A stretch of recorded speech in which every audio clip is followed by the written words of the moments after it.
السلام علیکم ورحمۃ اللہ وبرکاتہ۔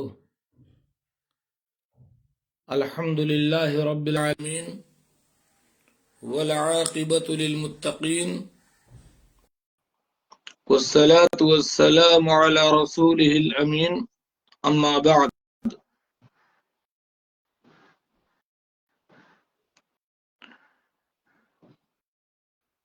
فقد قال النبی صلی اللہ علیہ وسلم: من یرید اللہ بہ خیرا یفقہہ فی الدین۔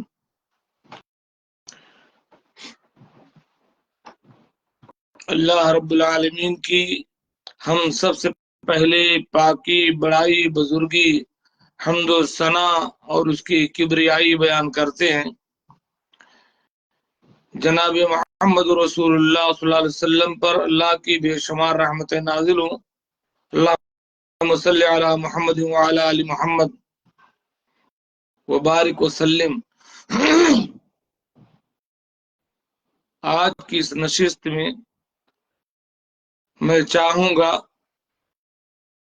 کہ عوام سے میں کچھ چھوٹے چھوٹے دینی سوالات کروں اور آپ ان سوالوں کے جواب کمنٹ باکس میں، تعلیق میں نیچے وضاحتاً یا اشارتاً دینے کی کوشش کریں۔ کسی بھی زبان میں آپ انگریزی میں لکھیں، ہندی میں لکھیں، اردو میں لکھیں۔ چھوٹے چھوٹے سوالوں کے جواب دے کر کے آپ اس محفل کو دینی محفل بنائیے اور ان جوابات کے ذریعے اللہ کے بندوں تک اللہ کا پیغام پہنچائیے۔ اللہ کے نبی صلی اللہ علیہ وسلم کے دین سکھانے کا جو طریقہ تھا وہ کئی طرح کا تھا۔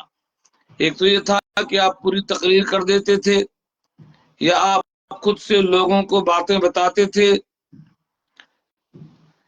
لیکن ایک طریقہ یہ بھی تھا کہ آپ خود صحابہ کرام سے سوالات کرتے تھے اور لوگوں کو جانچتے تھے، پھر صحابہ کرام اگر جواب دیتے تو ٹھیک، ورنہ آپ خود ان کے جوابات دیتے تھے۔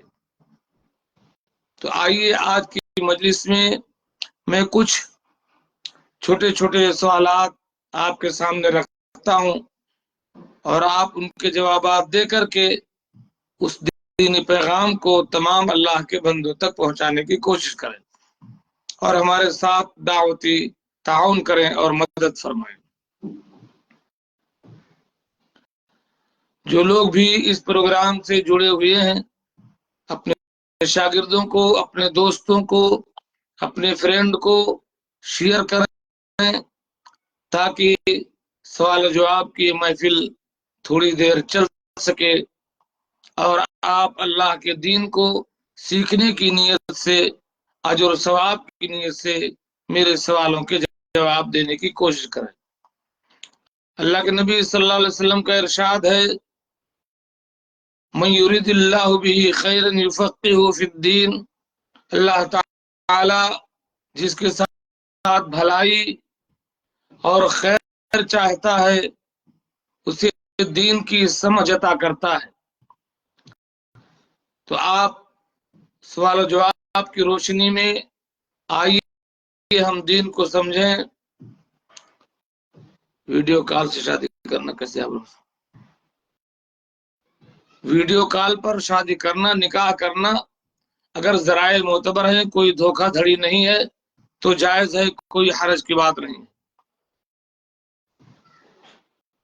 سوال آپ لوگ کر رہے ہیں، چلو ٹھیک ہے، جائز ہے، اگر معتبر ہے، یقین ہے کہ کوئی دھوکہ دھڑی اس میں نہیں ہے تو ویڈیو کال پر آپ کا معتبر شخص ادھر موجود ہے، ان کا معتبر شخص ادھر موجود ہے، تو ویڈیو کال پر شادی کی جا سکتی ہے، نکاح منعقد ہو سکتا ہے، شرعاً اس میں کوئی قباحت نہیں ہے۔ چلیں میں بھی کچھ سوالات کرتا ہوں آپ لوگوں سے۔ آپ اپنے طلباء کو، اپنے ساتھیوں کو، عوام کو تھوڑا جوڑیے اور اس دینی مجلس کو اللہ کے ذکر کی، اللہ کے دین کی مجلس بنائیے تاکہ یہ ہمارے لیے قیامت کے دن جنت میں داخلے کا اور ہمارے گناہوں کے بخشش کا ذریعہ ثابت ہو یہ مجلس۔ میرا پہلا سوال یہ ہے کہ اللہ کے نبی صلی اللہ علیہ وسلم کی ایک بہت ہی مشہور حدیث ہے صحیح بخاری کی، جو حضرت معاذ بن جبل رضی اللہ تعالی عنہ سے مروی ہے۔ وہ حدیث ہے کہ اللہ کے نبی صلی اللہ علیہ وسلم نے، وعلیکم السلام ورحمۃ اللہ وبرکاتہ، سفر بابو ٹھیک ٹھاک ہے، کچھ سوالوں کے جواب دیجیے۔ اللہ کے نبی نے حضرت معاذ سے سوال کیا تھا کہ اے معاذ یہ بتاؤ کہ اللہ کا حق بندوں پر کیا ہے؟ یہی سوال میں آپ کے سامنے رکھ رہا ہوں اس مجلس میں۔ آپ لوگوں میں سے کوئی صاحب کمنٹ باکس میں لکھیں کہ اللہ کا حق بندوں پر کیا ہے؟ حق اللہ علی العباد، ما حق اللہ علی العباد، اللہ کا حق بندوں پر کیا ہے؟ اس کا جواب دینے کی کوشش کریں آپ لوگ۔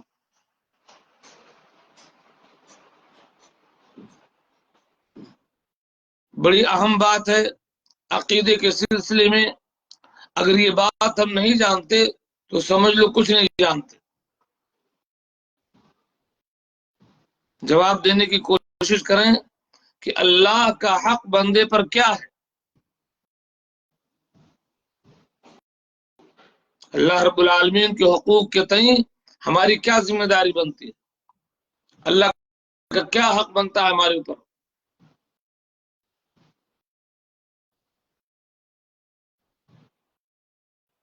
ما حق اللہ علی العباد، اللہ کا حق بندوں پر کیا ہے؟ جواب دینے کی زحمت کریں، شرمائیں نہیں، اللہ تعالیٰ آپ کو اجر دے گا۔ دین کے تبلیغ میں حصے دار کی حیثیت سے آپ کو مانا جائے گا اگر آپ اس مجلس سے بھرپور جڑیں گے اور بتلائیں گے کہ اللہ کا حق بندے پر کیا ہے۔ اسی کے ساتھ دوسرا سوال ہے کہ پھر بندوں کا حق اللہ پر کیا ہے؟ اگر آپ بتا سکتے ہیں کہ انس صاحب اللہ کا حق بندوں پر کیا ہے،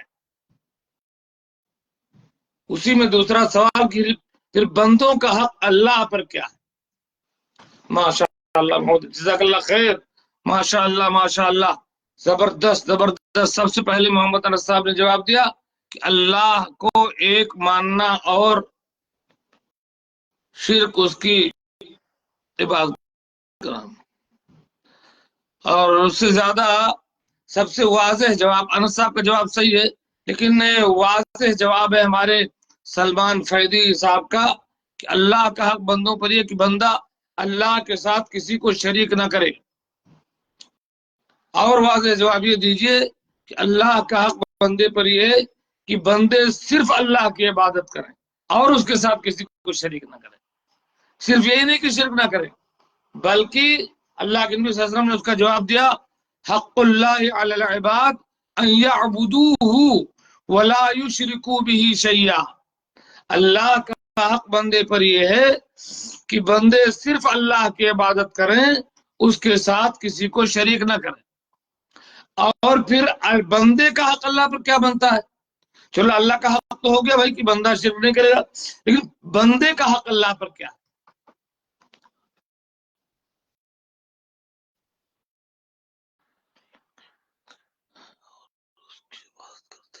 انس صاحب آپ بار بار وہ لکھ رہے ہیں کہ ہم اللہ کی عبادت کرتے ہیں اور اس کی عبادت کرتے ہیں۔ ہاں جی، اللہ کا حق بندے پر تو ہو گیا، اب یہ بتائیں بندے کا حق اللہ پر کیا ہے؟ جب بندہ صرف اللہ کی عبادت کرے اور اللہ کے ساتھ کسی کو شریک نہ کرے، اتنا بڑا حق اللہ کا ادا کرے، تو پھر بندے کا بھی تو کچھ حق بنتا ہے، تو پھر بندے کا حق اللہ کے اوپر کیا بنتا ہے؟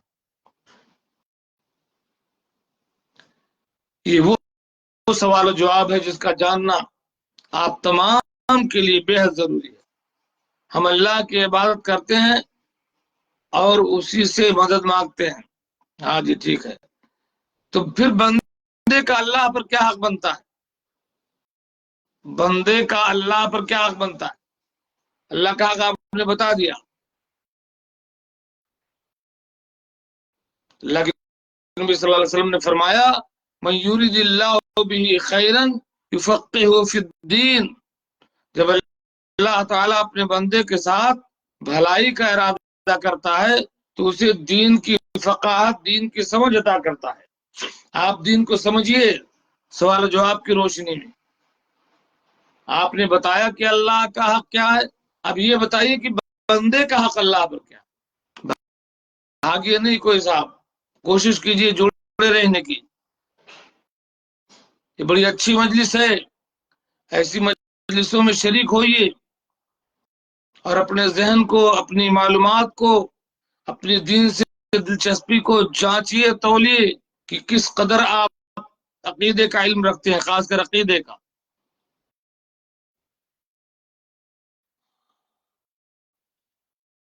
اگر آپ لوگوں میں سے کوئی جواب نہیں دیتے تو میں صحیح بخاری کی روشنی میں اس کا جواب دے رہا ہوں کہ اللہ کے نبی صلی اللہ علیہ وسلم نے معاذ سے سوال کیا کہ معاذ یہ بتاؤ ما حق العباد علی اللہ، بندوں کا حق اللہ پر کیا ہے؟ تو معاذ نے کہا کہ اللہ اور اس کے رسول بہتر جانتے ہیں. تب آپ نے فرمایا حق العباد علی اللہ اللہ یعذب من لا یشرک به شیئا. بندے کا حق اللہ پر یہ بنتا ہے کہ جب بندہ اللہ کے ساتھ شرک نہ کرے تو اللہ تعالیٰ بندے کو عذاب بھی نہ دے. بندے کا حق کیا ہے کہ اللہ تعالیٰ بندے کو عذاب نہ دے اگر بندہ شرک نہیں کرتا تو. چلیں جی، میرا دوسرا سوال ہے کہ اللہ تعالیٰ نے انبیاء کو کس لیے بھیجا؟ انسانوں اور جنوں کے پیدا کرنے کے بعد اللہ تعالیٰ نے جو انبیاء کا سلسلہ بھیجا ہے تو نبیوں اور رسولوں کو اللہ نے کس لیے بھیجا؟ اہم مقصد کیا تھا؟ وہ مین پوائنٹ کیا تھا جس کی خاطر تمام انبیاء کو بھیجا؟ تقریباً 1,24,000 یا اس سے زائد پیغمبر جو آئے ہیں ان تمام نبیوں کی مین دعوت، مین پوائنٹ، ان کی دعوت کیا تھی؟ کس لیے اللہ نے ان کو بھیجا تھا؟ بہت سارے نبیوں کی شریعتیں الگ الگ ہیں، الگ الگ باتیں، لیکن ایک خاص بات ہے جو تمام انبیاء کہتے رہے. وہ دعوت کیا ہے تمام انبیاء کی؟ کس لیے بھیجا گیا ان کو؟ اس کا جواب ضرور دیجیے.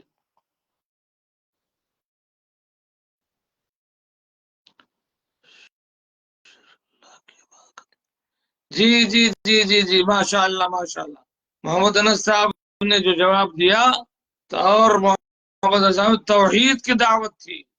شریعتیں الگ تھیں لیکن عقیدے کی بنیادی تمام انبیاء کی دعوت تھی کہ اے لوگو صرف اللہ کی عبادت کرو اور اس کے ساتھ کسی کو شریک نہ کرو. اللہ تعالیٰ قرآن مجید میں ارشاد فرماتا ہے وَلَقَدْ بَعَثْنَا فِي كُلِّ أُمَّةٍ رَسُولًا أَن يَعْبُدُوهُ وَلَقَدْ بَعَثْنَا فِي كُلِّ أُمَّةٍ رَسُولًا أَن يَعْبُدُوا اللَّهَ وَاجْتَنِبُوا الطَّاغُوتَ. ہم نے ہر قوم میں ایک رسول بھیجا یہ پیغام دے کر کہ اے لوگو صرف اللہ کی عبادت کرو اور طاغوت سے بچو، یعنی شرک سے بچو. تو تمام انبیاء کا مقصد یہ تھا کہ لوگوں کو ایک اللہ کی عبادت کی طرف بلائیں اور شرک سے روکیں. ماشاء اللہ ماشاء اللہ. سلمان فیضی صاحب نے جزاکم اللہ خیرہ، تاکہ ہم اللہ کی عبادت کریں اور طاغوت سے بچے، یعنی شرک نہ کریں. محمد انس صاحب آنے ان اعبدوا اللہ واجتنبوا الطاغوت. ماشاء اللہ. محمد انس صاحب نے قرآن کی آیت کو انگریزی میں لکھ دیا. اور سفر علی صاحب نے جواب دیا ہے ماشاء اللہ کی صرف اللہ کی عبادت کے لیے اللہ تعالیٰ نے. اور فیروز بھائی نے جواب کیوں نہیں دیا؟ سفر اللہ جزائے خیر دے آپ کو. آپ نے کہا آپ لوگوں نے جواب صحیح دیا ماشاء اللہ. میرا تیسرا سوال یہ ہے کہ اللہ تعالیٰ نے ہم کو کیوں پیدا کیا؟ انس اور جن کو اللہ نے کیوں پیدا کیا؟ انسان اور جنوں کو.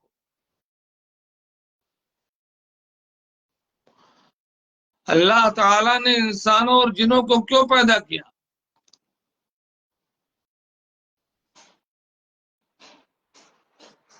کیا مقصد تھا؟ ہماری پیدائش کا کیا مقصد ہے؟ ہم کس لیے پیدا کیے گئے ہیں؟ اللہ کو کیا پڑی تھی کہ انسان بنا دے جنات بنا دے؟ کیوں پیدا کیا؟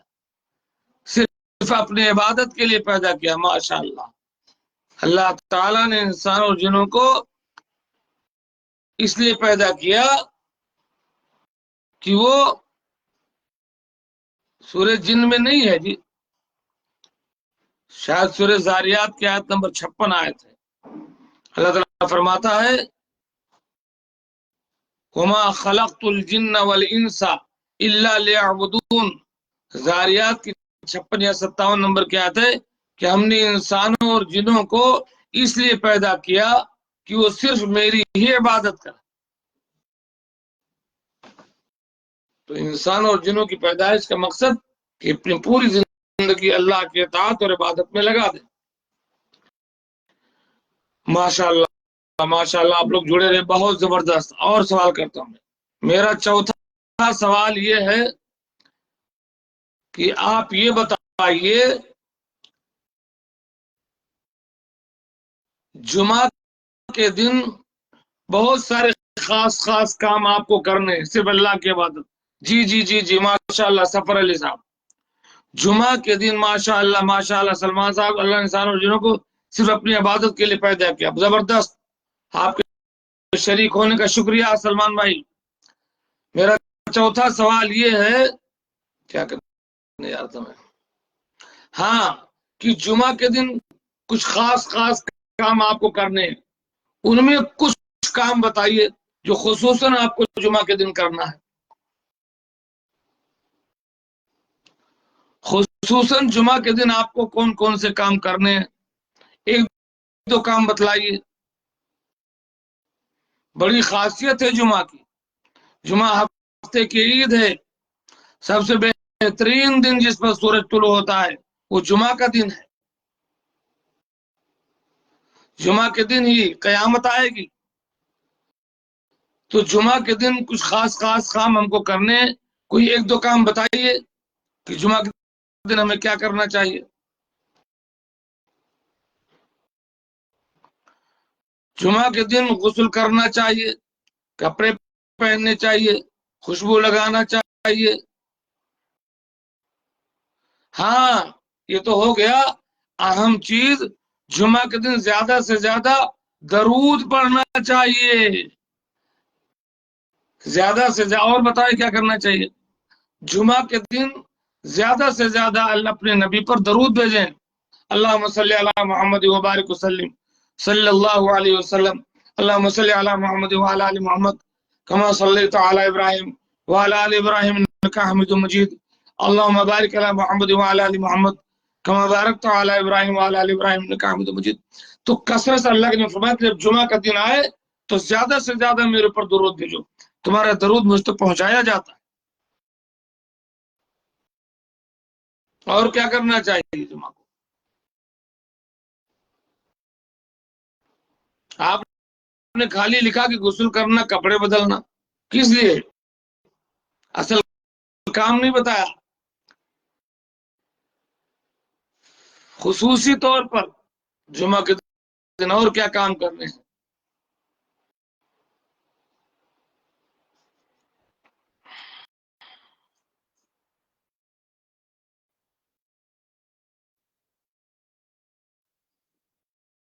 سورہ کہف کی تلاوت ہے، سویرے مسجد جانا ہے خصوصی طور پر جمعہ کے دن، پہلے پہر میں۔ ہاں جی، سفر، ناخن کاٹنا، غسل کرنا، گڈھاسا، درود پڑھنا۔ ہاں جی، صحیح کہا سب، سویرے مسجد جانا، پہلے پہر میں جب آپ پہنچیں گے تو آپ کو اونٹ کی قربانی کا ثواب، پھر دوسرے پہر میں جو پہنچیں گے انہیں گائے بیل کے صدقے کا ثواب، تیسرے پہر میں جو پہنچیں گے انہیں میڈھے کے صدقے کا ثواب، اس کے بعد جو پہنچیں گے انہیں بکری کا ثواب، اس کے بعد جو پہنچیں گے انہیں مرغی کے صدقے کا ثواب، اس کے بعد جو پہنچیں گے انڈے کے صدقے کا ثواب۔ تو انڈے کے صدقے کا ثواب نہ لے کر کے اونٹ کے صدقے کا ثواب لیجیے پہلے پہر میں پہنچ کر کے۔ تو صحیح لکھا آپ نے، سورہ کہف پڑھنا چاہیے، درود شریف پڑھنا چاہیے، اور سویرے مسجد میں پہنچنا چاہیے، کیونکہ اللہ کے نبی صلی اللہ علیہ وسلم کی ایک صحیح حدیث ہے کہ من غسل یوم الجمعہ واغتسل وبکر وابتکر ومشى ولم يركب ودنا من الامام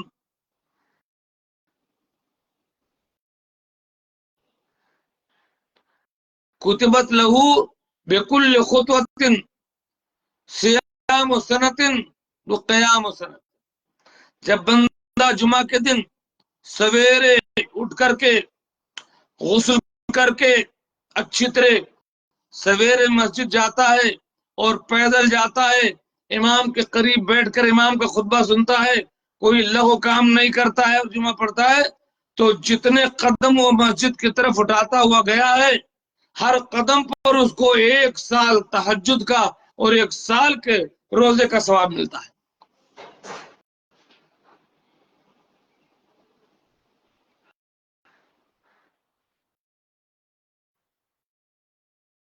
جی جی، بہت اہم اور خاص دن، بہت اہم ہے بھائی، بہت اہم۔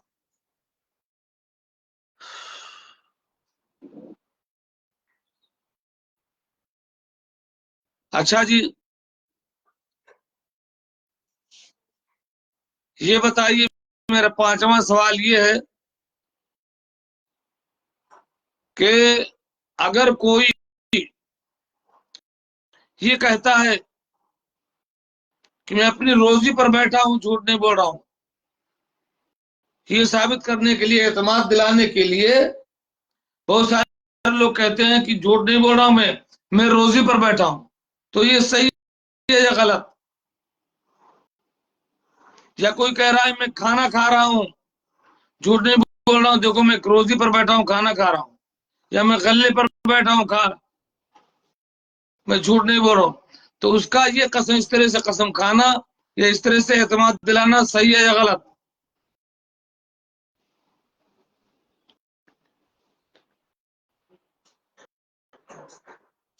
کیوں غلط ہے؟ محمد انس صاحب کہتے ہیں کیوں غلط ہے؟ محمد انس صاحب نے بتایا کہ غلط ہے۔ لوگ، بہت سارے لوگ، اچھے خاصے لوگ میں نے دیکھا، پڑھے لکھے لوگ کہہ جاتے ہیں ارے بھائی میں روزی پر بیٹھا ہوں، گویا کہ آپ روزی کی قسم کھا رہے ہیں، گویا کہ آپ کھانے کی قسم کھا رہے ہیں،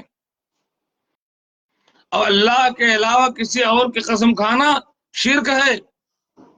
من حلف بغیر اللہ فقد اشرک، جس نے اللہ کے علاوہ کسی اور کی قسم کھائی اس نے شرک کیا۔ تو آپ روزی کی قسم کھاتے ہیں، اپنے غلے کی قسم کھاتے ہیں، اپنی ماں کی قسم کھاتے ہیں، اپنے اولاد کی قسم کھاتے ہیں، امانت کی قسم کھاتے ہیں، تمام کے تمام قسم شرک اصغر ہیں، اور کبھی کبھی یہ بڑا شرک بھی ہو سکتا ہے۔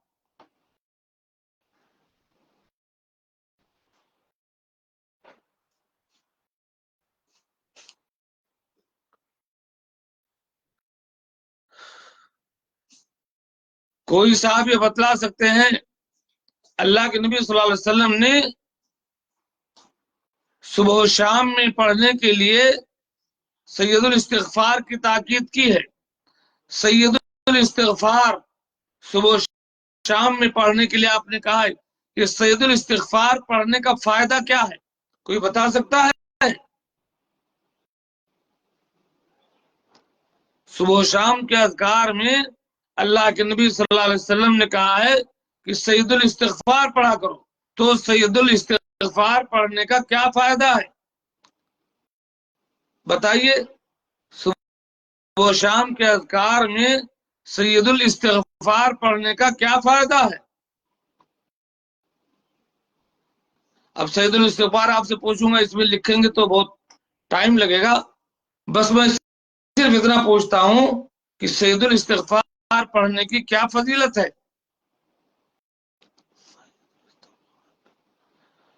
بہت فضیلت ہے. یہ تو کوئی جواب نہیں ہوا نا صاحب.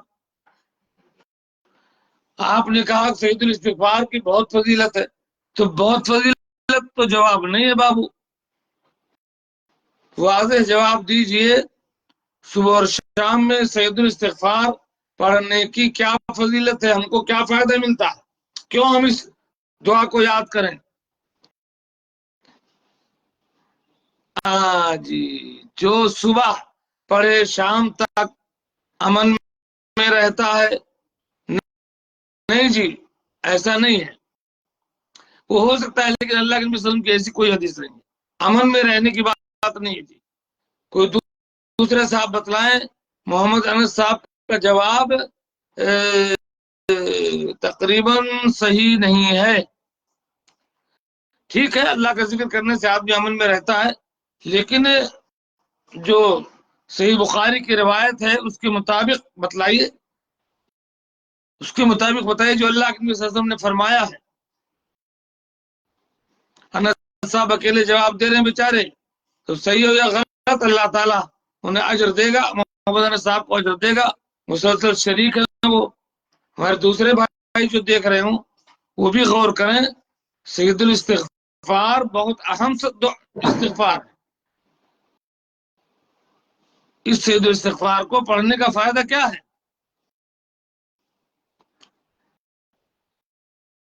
پہلی بات تو سعید الاستغفار جان لیں.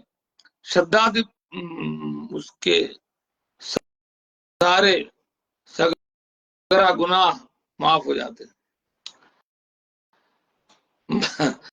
محمد انس صاحب جو ہے اپنی طرف سے یہ جو ہے ظاہر بات ہے گناہ تو معافی ہو جائیں گے.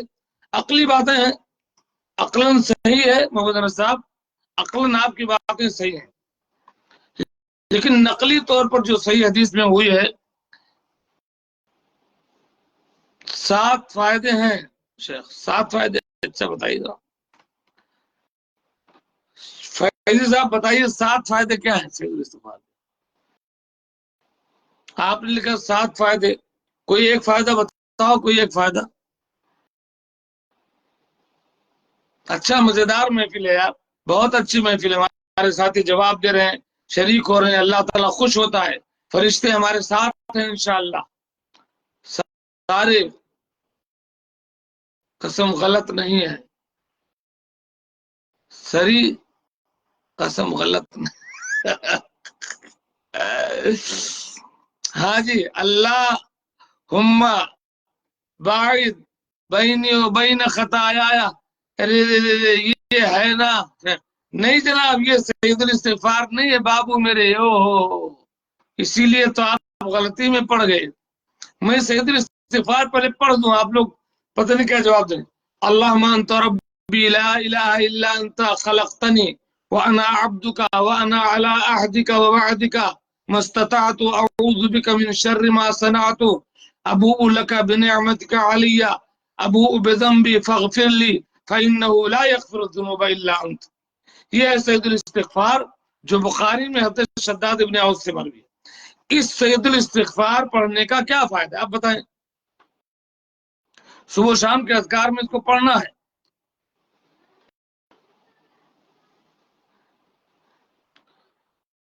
چلے میں جواب دیتا ہوں. اللہ کے نبی صلی اللہ علیہ وسلم نے فرمایا کہ جو شخص یہ سعید الاستغفار صبح میں پڑھ لے یقین کے ساتھ اور شام ہونے سے پہلے مر جائے فَهُوَ مِنْ أَهْلِ الْجَنَّةِ، تو وہ جنتیوں میں سے ہے. اور جو شخص یہ سعید الاستغفار یقین کے ساتھ شام کے وقت پڑھ لے اور صبح ہونے سے پہلے مر جائے فَهُوَ فِي أَهْلِ الْجَنَّةِ رواہ البخاری، تو بخاری کی روایت ہے وہ شخص جنت میں جائے گا.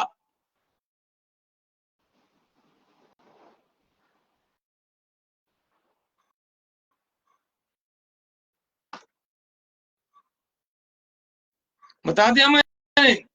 جو شخص یقین کے ساتھ صحیح بخاری کی روایت صبح میں پڑھ لے شام ہونے سے پہلے مر جائے وہ جنتی ہے. اور جو شام کے وقت سعید الاستغفار یقین کے ساتھ پڑھ لے صبح ہونے سے پہلے مر جائے وہ جنتی ہے. یہ صحیح بخاری کی روایت ہے.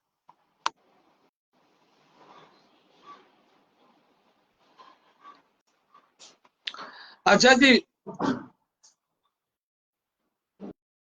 میرا 5واں سوال یہ ہے کہ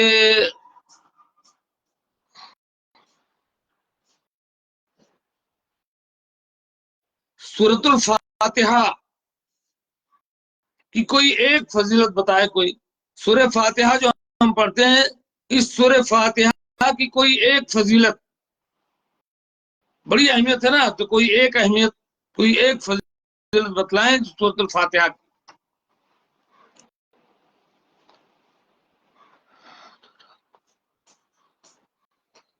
ہاں، سلمان فیضی صاحب نے یہ جواب دیا صحیح. بہت دیر سے آپ کہاں تھے جناب؟ کافی دیر کے بعد آپ نے جواب دیا. ٹھیک ہے. اچھا، مصروف ہے، مصروف ہے. ٹھیک ہے، ٹھیک ہے، اللہ آپ کو جزائے خیر دے. خوشی ہے کہ آپ شریک ہیں، یہی بڑی بات ہے. آپ مجلس کو جگائے ہوئے ہیں ماشاء اللہ. سورہ فاتحہ آدھی نماز ہے. آدھی نماز کیوں ہے بھیا؟ اوہ، پوری نماز ہے بھائی. آدھی نماز کیوں ہے بھائی ہمارے محمد انس صاحب؟ لا صلاۃ الا بفاتحۃ الکتاب. سورہ فاتحہ کے بغیر نماز ہے ہی نہیں، تو آدھی نماز کیوں ہے؟ پوری نماز ہی ہے سورہ فاتحہ. بھائی اگر ایسا جواب دیتے ہیں تو، اگر عقلاً جواب دے تو عقلاً دے، اور اگر حدیث سے جواب دے تو بتائیں سورہ فاتحہ کی فضیلت. جس نے فاتحہ نہیں پڑھی اس کی کوئی نماز نہیں آئے گی. بس یہ بات ہوئی نا، یہ بات ہوئی.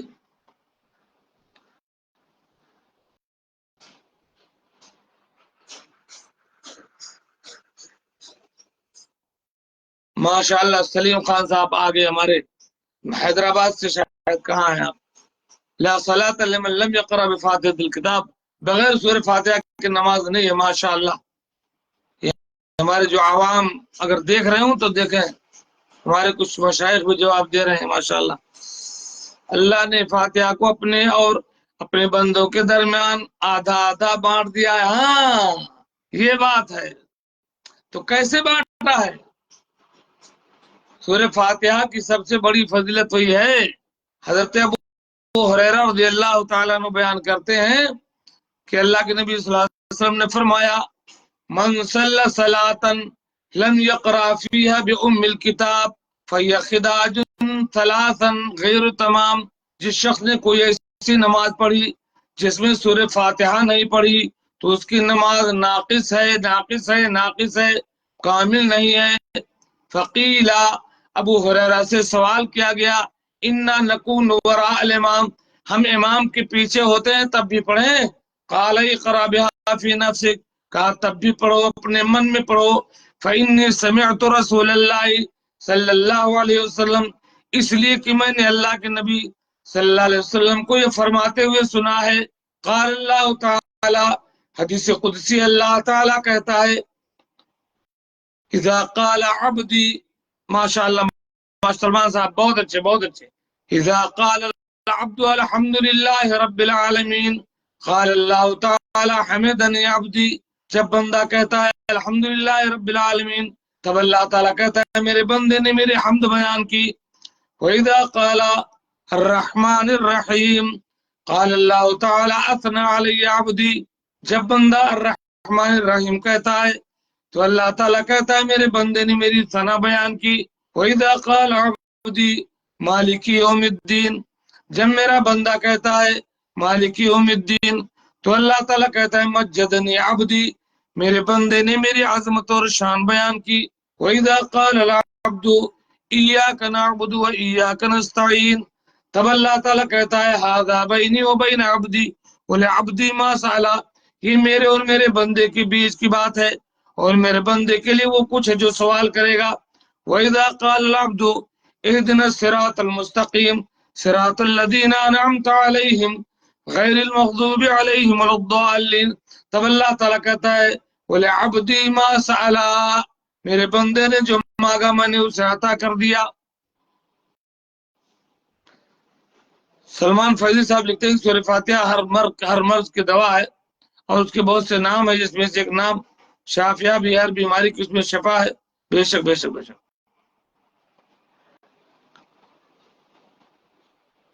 سورہ فاتحہ رقیہ بھی ہے. رقیہ بھی ہے.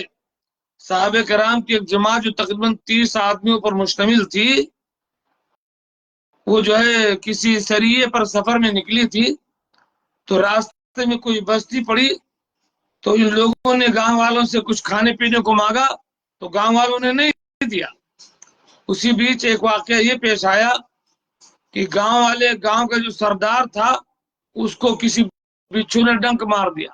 تو اس کی لونڈی آئی ان لوگوں کے پاس کہ بھائی ہمارے گاؤں میں تو مرد ہے نہیں، سب ادھر ادھر چلے گئے ہیں، کوئی جھاڑ پھونک کرنے والا نہیں ہے، تمہارے پاس ہے کوئی جھاڑ پھونک کرنے والا؟ ایک صحابی گئے، وہ جھاڑ پھونک کر کے آگے، وہ آدمی صحیح ہو گیا.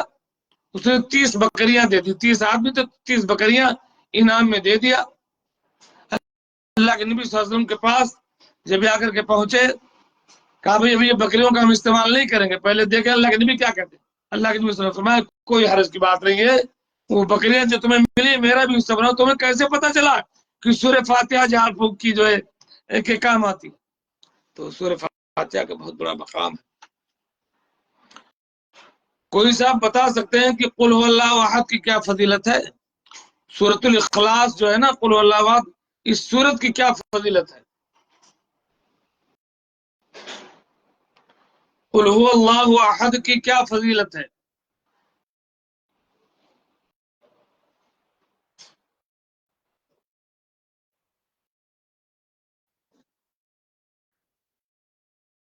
کفار مکہ نے کہا تھا کہ اللہ کا نسب بیان کیجئے، تب یہ سورت اتری ہے. سورہ اخلاص نصف قرآن ہے، غلط. جواب صحیح نہیں ہے انس بابو آپ کا. قل هو اللہ احد، جب کفار نے پوچھا کہ اللہ کا نسب بیان کیجئے تو یہ سورت اتری کہ آپ کہہ دیجئے کہ وہ اللہ ایک ہے. اللہ الصمد، اللہ بے نیاز ہے، یعنی سب اس کے محتاج، وہ کسی کا محتاج نہیں. لم یلد، اس نے کسی کو نہیں جنا، یعنی اس کی کوئی اولاد نہیں ہے. عیسائیوں کا عقیدہ غلط کہ عیسیٰ اللہ کی اولاد ہیں. ولم یولد، نہ وہ جنا گیا، یعنی اس کا کوئی باپ بھی نہیں ہے. ولم یکن لہ کفوا احد، اس کا کوئی برابری کرنے والا نہیں. اس سورت کے پڑھنے کا کیا فائدہ ہے، کیا فضیلت ہے اس کی؟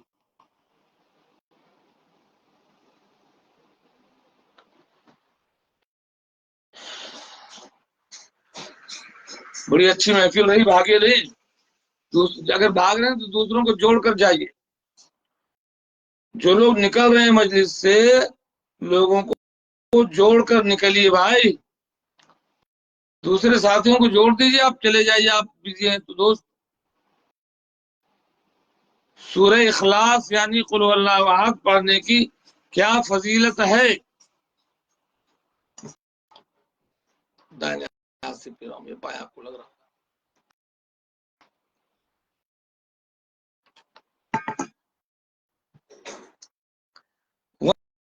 1/3 1/3 قرآن ہے یہ، 1/3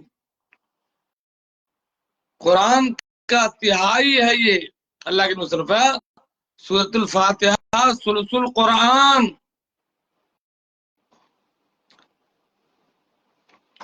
سورہ فاتحہ ثلث قرآن ہے، یعنی 3 حصے آپ کر لیں قرآن کے تو کم سے کم 10 پارہ پڑھنے کا ثواب ملتا ہے آپ کو. ایک بار جو شخص سورہ اخلاص پڑھ لے اس کو 10 پارہ قرآن پڑھنے کا ثواب ملتا ہے، کیونکہ اس میں اللہ کا پریچے کرا گیا، اللہ کی تعارف کرا گیا ہے، شرک کی رد کی گئی ہے، کفر کا رد کیا گیا ہے، اور عیسائیت کا رد ہے، اور تمام چیزوں کا رد ہے. خالص اللہ کی توحید بیان کی گئی.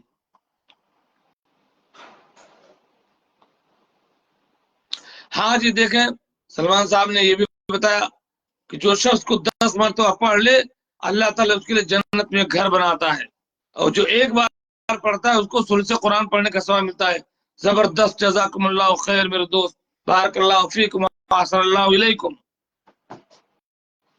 اچھا جی جی شیخ انس صاحب ہر چیز کا جواب دیتے ہیں، ماشاءاللہ شریک ہوتے ہیں، یہی بڑی بات ہے، غلطی ہوگی کوئی بات نہیں،